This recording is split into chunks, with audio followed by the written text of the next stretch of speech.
हमको जाना है अपना ये नैहर बलम, ला दो मुझको बनारस वाली साड़ी बलम।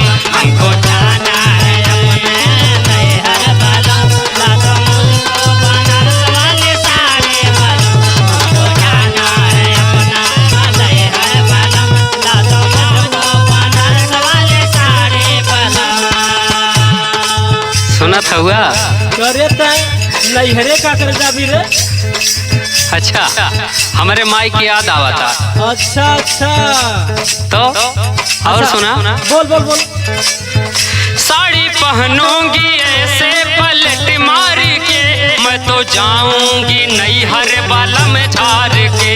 मैं तो जाऊंगी नैहर बलम झार के, मैं तो जाऊंगी नैहर बलम झार के। सुनत हुआ? अरे सुनत है तो हर फारसी। बातें कहती हूँ तुमसे ये मानो जरा, हसन का दौर है सैया जानो जरा। फैशन का दौर है सैया जानो जरा, फैशन का दौर है सैया जानो जरा। ए राजा देखा तो का गुड़ खियाई गुड़। अच्छा अच्छा अगर हमार बात मान जाबे सही है। सुना, तब से गुड़े खियावत हो। बात मेरी ना ऐसे तुम टालो बलम, हाय। बात मेरी ना ऐसे तुम टालो बलम, ला दो मुझको बनारस वाली साड़ी बलम। बात मेरे नामे जानो बलम, ला दो मुझको बनारस वाली साड़ी बलम।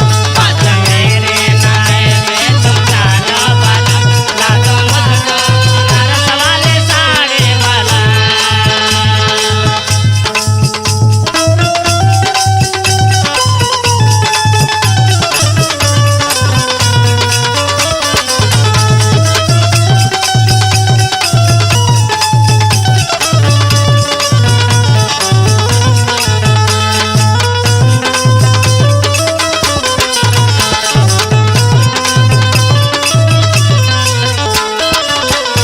और सुना? अच्छा तो ये बताओ, हाँ बोला। दिना भर हम खेतवा में खटीला घामे घामे, एको लोटा पनियो लेके ना आवल कि हमारे निरहू खटत हमारे लेके चली जुड़वा दे। सही तो कहा। के बनारसी साड़ी लाग दे। ये बतावा, हमारे दादा से कह रहे हैं तोहरे बेटी को खटाई खेतवा में, इतना कह रहे हैं ना। सुना, सुना सुना जल्दी सुना। मेकअप कैसे करूं तुम बताओ जरा, लहंगा चोली हमारा बहुत है बड़ा। लहंगा चोली हमारा बहुत है बड़ा, लहंगा चोली हमारा बहुत है बड़ा। अच्छा हो जो लखनऊ लहंगवा किनवाई के रखले 5000 के, ओके ना पहनबी? नहीं नहीं ओका ना पैरब। सुना हमार बात, सुना सुनाओ। नहीं आना ये काना जरा भी करो, अब तो साड़ी है लेना बाजारे चलो।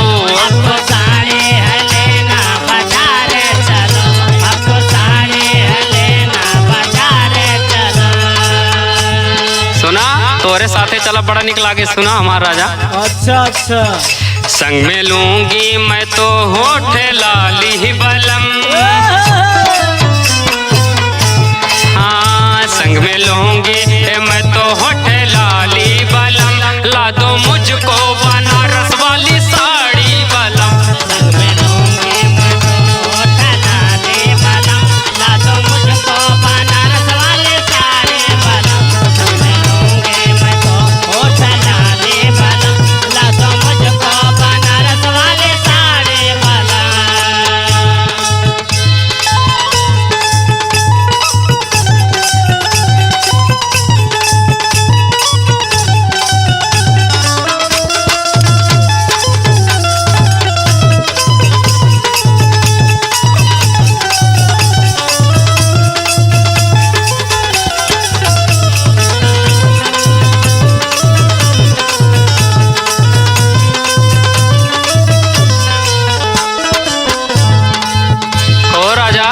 हाँ हाँ बोला। ये बतावा, हमार छाती इतना हमार छाती इतनी बड़ी हो जात है कि मतलब भरोसा करे तोरे ऊपर हमार मन से तू बहुत पैसा कमात है और आज अच्छे साड़ी में तू पीछे हटत हुआ सुना का कहता नहीं। अरे हम संदीप भैया फंसा दे नहीं तो आज बोलत हो जोन ने।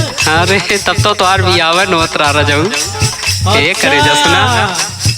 साड़ी पहने कर नहीं हरी जब जाऊंगी मैं, कितनी महंगी है इसको बताऊंगी मैं। कितने महंगे है इसको बताऊंगे मैं, कितने महंगे है इसको बताऊंगे मैं।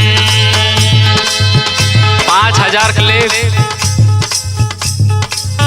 अच्छा बड़ा मन दौरावत हो।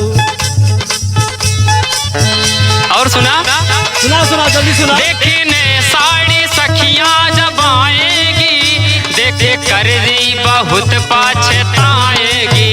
देख कर जी बहुत पछताएंगे, देख कर बहुत पछताएंगे। ए राजा जी तोरे जवान छोटकी साली जी हैं कहीं हमरे जीजा हमरे दीदी की साड़ी ले आन बनारस वाली हैं। अच्छा और सुना क्या कहिए नाम तोहरा करेगी ये साली बलम। हाँ नाम तोहरा